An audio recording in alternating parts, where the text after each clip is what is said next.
Hello and welcome to the new लेशन।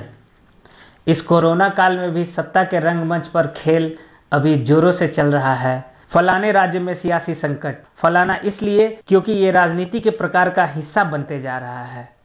हर थोड़े दिन पर राज्य में सियासी संकट खड़ा हो जाता है।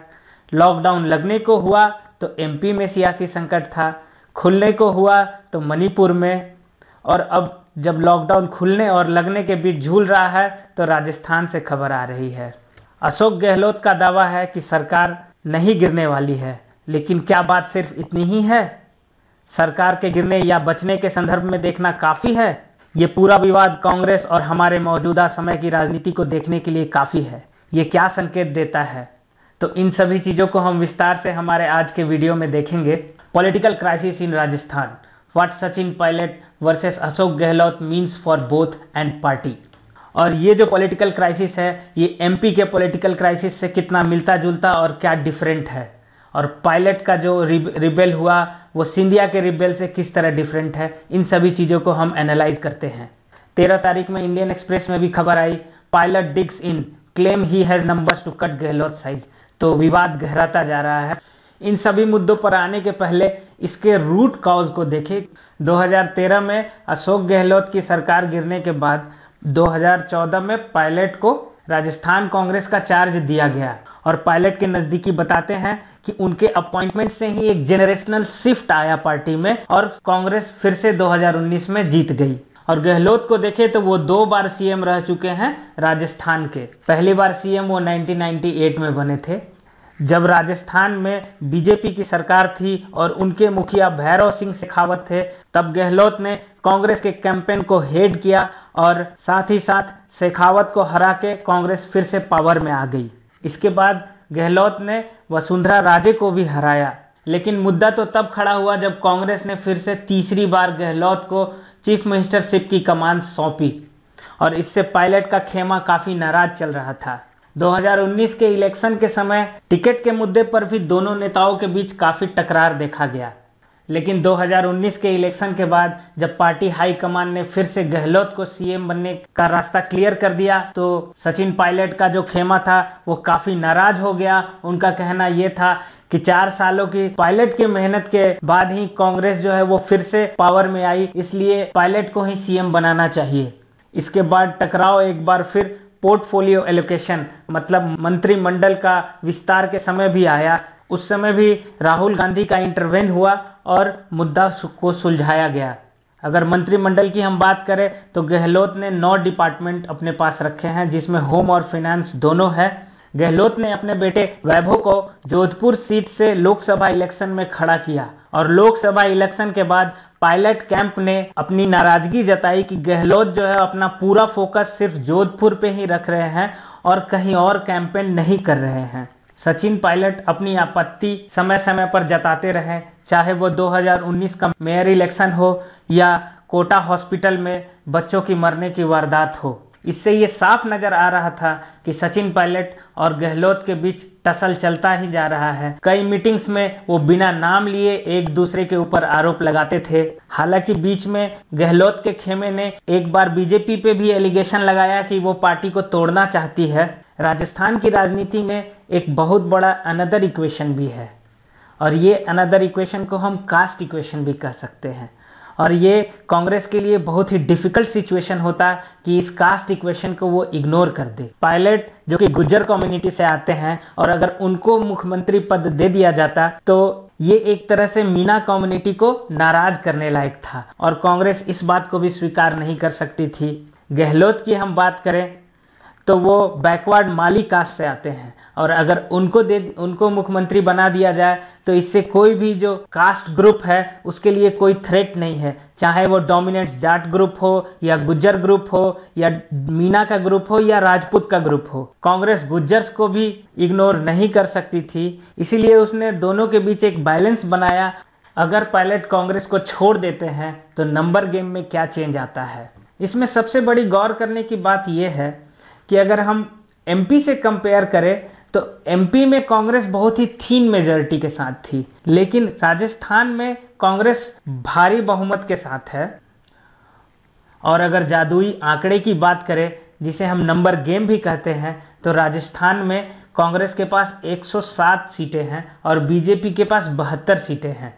और सबसे बड़ी बात यह है कि ये जो नंबर है वो हाल ही के राज्यसभा इलेक्शन में पूरी तरह टेस्ट किया जा चुका है, जिसमें कांग्रेस के 2 कैंडिडेट जीते थे और वो 200 में 123 सीटें हासिल किए थे, जिसमें कांग्रेस का अपना 107 और 13 इंडिपेंडेंट एमएलए का भी साथ था। साथ ही साथ 2 सीटें जो थी वो भारतीय ट्राइबल पार्टी की और 1 सीट आरएलडी की थी। और सबसे बड़ा डिफरेंस ये है कि अगर एमपी का कंपेयर करें तो राजस्थान के जितने भी इंडिपेंडेंट्स एमएलए हैं वो गहलोत के नज़दीकी हैं। और सबसे बड़ी मुद्दे की बात हम करें तो बीजेपी को क्या प्रॉब्लम होगा और वो क्या डिफिकल्टी फेस करेगी अगर पायलट बीजेपी ज्वाइन कर लेते हैं तो राजस्थान के राजनीतिक संकट की ओर हम देखें तो इसमें चीफ मिनिस्टरशिप मतलब सीएम के कैंडिडेट के लिए एक टसल हो रहा है अशोक गहलोत और सचिन पायलट के बीच। और चूंकि Sachin Pilot deputy chief minister हैं तो वो अगर बीजेपी ज्वाइन करते हैं तो वो चीफ मिनिस्टर पद से नीचे के पद के लिए राजी नहीं होंगे। ये बात बीजेपी को भी पता है और बीजेपी के जो कद्दावर नेता हैं, साथ ही साथ पूर्व मुख्यमंत्री वसुंधरा राजे इस बात से कभी भी एग्री नहीं होंगी और ये बीजेपी भी बखूबी समझ रही है। इसीलिए बीजेपी वेट एंड वॉच की मुद्रा में है। क्या सचिन पायलट कांग्रेस से निकल जाते हैं? क्या सचिन पायलट अपने लॉयल एमएलए के साथ कांग्रेस छोड़ सकते हैं? तो इसमें सबसे बड़ी बात यह है कि एंटी डिफेक्शन लॉ को अगर उनको स्केप करना है तो एटलीस्ट 2/3 कांग्रेस एमएलए उनके साथ पार्टी को छोड़ने चाहिए। और ये नंबर बहुत बड़ा है क्योंकि ये 72 आउट ऑफ 107 कांग्रेस एमएलए है, तो ये नेक्स्ट टू इम्पॉसिबल है एक तरह से अभी का सिचुएशन अगर एनालाइज करें और सूत्रों की खबर के अनुसार हम देखें तो। और एक दूसरा ऑप्शन है जो कि मध्य प्रदेश मॉडल है, जिसमें पायलट के जो नज़दीकी या लॉयल एमएलए हैं वो उनके साथ रिजाइन कर दे और हाउस का जो स्ट्रेंथ है वही कम हो जाए और फिर वो बीजेपी ज्वाइन कर ले और बाई इलेक्शन कॉन्टेस्ट करके इन वैकेंसीज को भर दे। लेकिन इसमें सबसे बड़ा पेच ये है, जो अंतर है उनके स्ट्रेंथ का वो एक बहुत बड़ा नंबर है जो कि 50 के करीब है। और अगर इतने एमएलए रिजाइन करते हैं तभी हाफ वे मार्क जो है वो डाउन होके 75 पे पहुंच जाएगा। तो जब इतने दिनों से राजनीतिक संकट चल रहा था राजस्थान में और पार्टी हाईकमान को ये पता था कि सीएम और डिप्टी सीएम के बीच रिश्ता सही नहीं है, तो अभी तक क्यों कुछ नहीं किया जा सका? तो कांग्रेस के कई लीडर्स का ये मानना है कि जो पार्टी हाईकमान है या सेंट्रल लीडरशिप जो है वो बीते कई सालों से कमजोर होती जा रही है और रीजनल जो लीडर्स हैं उनका इन्फ्लुएंस काफी बढ़ गया है। अविनाश पांडे जो कि कांग्रेस के राजस्थान के इंचार्ज हैं वो भी काफी लाइट वेट माने जा रहे हैं और हम ऐसा कह सकते हैं कि उनका अस्तित्व या स्ट्रेचर या पद ऐसा नहीं रह गया है कि वो गहलोत और पायलट को एक टेबल पर बिठा के उनके डिफरेंस को सॉर्ट आउट कर दे। और एक बात ये भी है कि राहुल गांधी के कांग्रेस के चेयरमैनशिप छोड़ने के बाद और अभी के जितने भी ऑर्गेनाइजेशनल एक्टिविटी हो रहे हैं उसमें वो ज़्यादा एक्टिव नहीं है, तो जितने भी यंग लीडर हैं पार्टी में उनको अपना भविष्य अंधकार में नजर आ रहा है और पार्टी में ओल्ड वर्सेस यंग का एक टकराव का मॉडल सामने आ रहा है, जैसा कि हमने एमपी में भी देखा और अभी प्रेजेंट के सिचुएशन में हम राजस्थान में देख रहे हैं। तो अगर राजस्थान की गवर्नमेंट नहीं गिरती है लेकिन फिर भी इस क्राइसिस का क्या प्रभाव होगा पार्टी पे, तो इसमें सबसे बड़ी बात यह है कि सचिन पायलट का पोजीशन वो और नीचे चला जाएगा क्योंकि अशोक गहलोत ने जो इंक्वायरी कमेटी बिठाई और इस इंक्वायरी के बाद एसओजी ने ये साफ कहा है कि डिप्टी सीएम जो है वो सीएम बनना चाहते हैं और इस कारण से सचिन पायलट को नोटिस भी भेजा गया और पायलट को इस नोटिस से ये लगा कि मेरी ही सरकार में मुझे ही नोटिस भेजा जा रहा है और उन्होंने बगावत कर दी। तो ये एक तरह से बहुत बड़ा मिसट्रस्ट या म्यूचुअल डिस्ट्रस्ट जो है वो गहलोत और पायलट के बीच पैदा हो गया है और सरकार अगर इसी तरह से चली तो ये जो ट्रस्ट डेफिसिट जो सिचुएशन है ये और ज्यादा बढ़ ही जाएगा। साथ ही साथ ये पार्टी के लिए भी एक बहुत बड़ा खतरा है। तो क्या कोई और स्टेट भी है वो इस तरह का क्राइसिस देखने वाली है? All is not well in Punjab and Chhattisgarh. तो पंजाब और छत्तीसगढ़ भी इस तरह के क्राइसिस से अछूते नहीं हैं।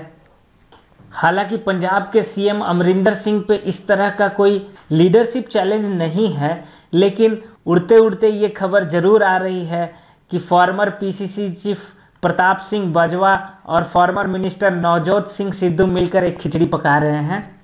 इसी तरह का सिचुएशन छत्तीसगढ़ में है, जो कि चीफ मिनिस्टर भूपेश बघेल और उनके हेल्थ मिनिस्टर टीएस सिंहदेव के बीच है, जो जिसके कारण वो आज एक दूसरे से टॉकिंग टर्म्स पे नहीं है, मतलब दोनों के बीच एक सहमति का रास्ता नहीं दिख रहा है।